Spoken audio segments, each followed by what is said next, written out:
Now let's do some stalls on the side. So if you're overhand here, stall back behind to underhand and stall in front and stall behind, stall in front again, stall back again, last stall to the front and then last stall to the back, and then you should come out underhand.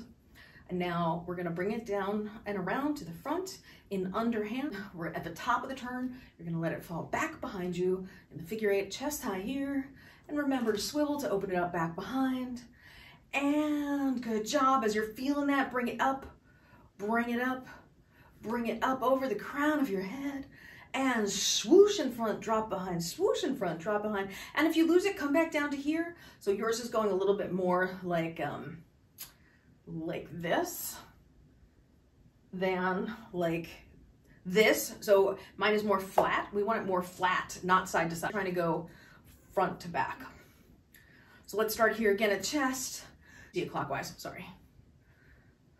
Going up, going up, going up.